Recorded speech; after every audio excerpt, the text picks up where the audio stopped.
Thank you very much, Sister Donna, for that very kind introduction. And I just want to say, before I go into any formal remarks, how much I appreciate your comments about Cara. So many folks have come up to me today, this afternoon, and expressed their condolences and their prayers, and it really means so much. She was a really kind and gentle soul. She was only 51. She has 2 young children. She had just battled through cancer and survived it.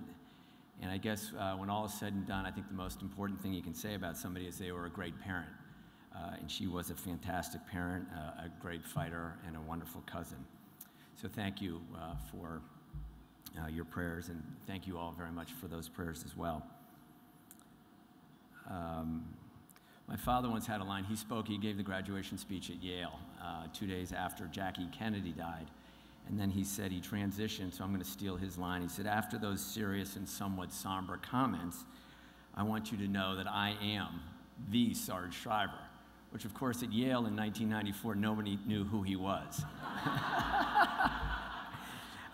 So I'm going to tell you I am the Mark Shriver. So of course none of you know who I am either.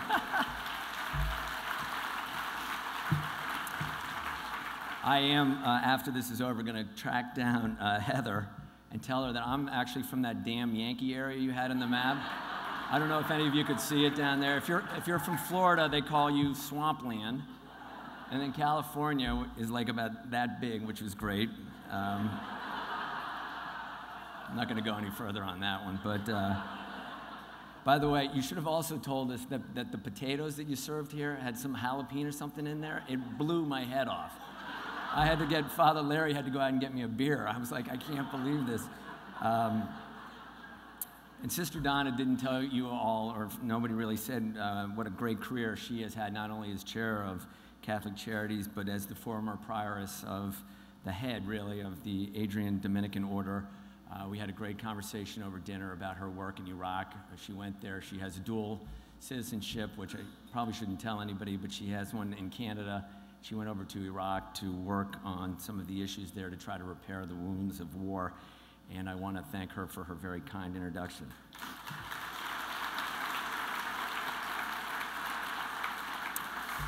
So I was incredibly excited when Sister Donna called me up and asked whether I would come down here and do this. I'm from a big Irish Catholic family. We're very competitive.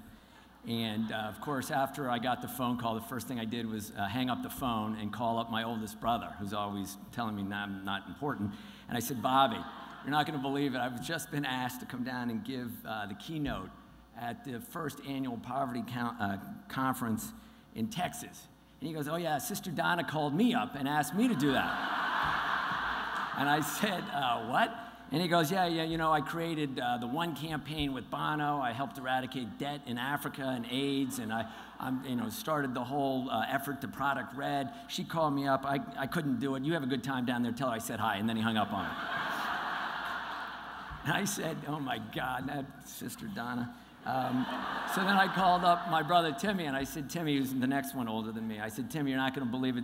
I've been asked to give the keynote down there in Texas. I've only been to Texas once in my life. He goes, oh, let me cut you off. Sister Donna called me up a couple days ago. I said, you don't even deal with poverty, man. And he goes, I run Special Olympics. We're out eradicating, poverty, breaking down the walls of injustice and misunderstanding for people with developmental disabilities. I'm traveling all over the world. She asked me, I couldn't do it. Tell her I said hi. And then he hung up on me. So then I thought they were both lying. So I called up my sister Maria. I said, Maria, I think Bobby and Timmy are lying. They said that Sister Donna called them to give this keynote address down at this poverty conference in Texas, and she paused. And she goes, I have a message here to call Sister Donna. And I said, so I don't know who you invited, but I'm happy to be here, okay? Yeah. Ridiculous. It's, and by the way, you're getting the pick of the litter here, okay? So this isn't videotaped, right? That was a joke. So you don't stream this live. So I was wondering, honestly, why I was picked. Was it, as Sister Donna said, because I had done some work in the Maryland legislature for 8 years? I ran a division in a for-profit company that was a multi-million-dollar effort, LCI. I thought maybe that may have something to do with it. I also go to Mass every Sunday, so I thought that may have had something to do with it. But honestly, I think the reason I was chosen was because although I am proud of those achievements, I'm really most proud of my mother, Eunice Kennedy Shriver, who started the Special Olympics.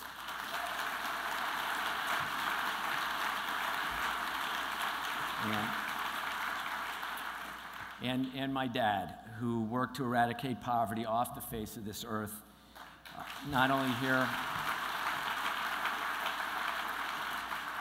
He worked through the creation of the Peace Corps, which he started under President Kennedy, and then also in the war on poverty under President Johnson, doing fantastic work. And I got to say that of all the things he said, and he lived to be 95 years of age, and he said a lot, the thing that I am particularly proud of is this very short clip that we're going to watch just for 10 seconds. So if you could roll it, please. Mr. Shriver, do you really believe that poverty can be wiped out? Yes, I do. I disagree with those who feel that... So they asked him, do you really believe, Mr. Shriver, that poverty can be wiped off the face of the earth? And he said, yes, I do. My father...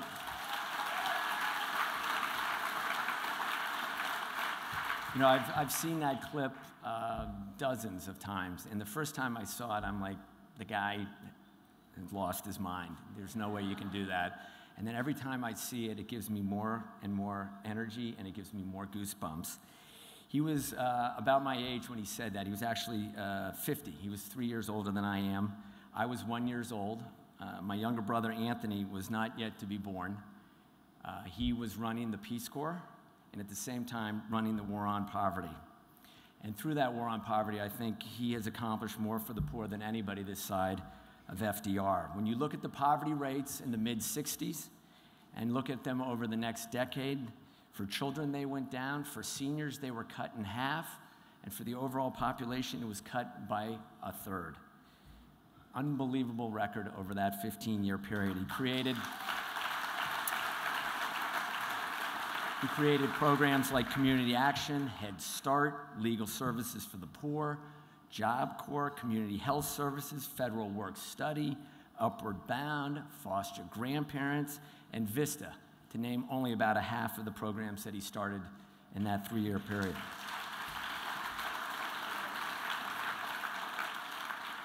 Some of you know my dad died earlier this year. He was, as I said, 95 years of age. I was also asked by my siblings at that time, some of you may know, to give the eulogy at his funeral. I didn't really want to be drafted into the role, but as it turned out, it's been an incredible blessing in my life. Before I wrote that eulogy, I thought that I knew my dad, and of course, I did know him as any son knows his father.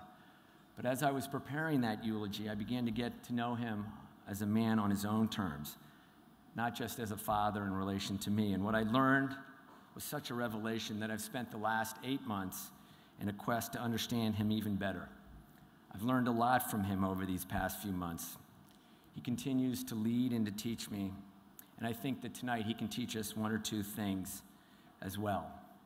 Yes, I do believe poverty can be eradicated, he said. Did you notice his smile? Little smile there. He didn't even think about it, the tone of his voice. Did you see the confidence and joy that filled him when he answered that question? I think it was from Walter Cronkite. It wasn't bravado. It wasn't political calculation or prognostication. That was hope. That's what hope looks like, and that's what hope sounds like. And by hope, I don't mean wishful thinking or whistling in the dark. By hope, I mean the real article, the gift of the Spirit that St. Paul talked about in his letter to the Corinthians, and that Thomas Aquinas defined as a theological virtue. My dad did not reply, yes, I do, because he knew precisely how poverty was going to be ended, or because he thought that President Johnson was going to fund the war on poverty at the necessary levels, or even because he thought that he could outflank the efforts of Senator Stennis and other powerful people who wanted to kill the war on poverty and instead fund the war in Vietnam. He said, yes, I do, because he knew that we are not alone in this. He said, yes, I knew Yes, I do, because he knew that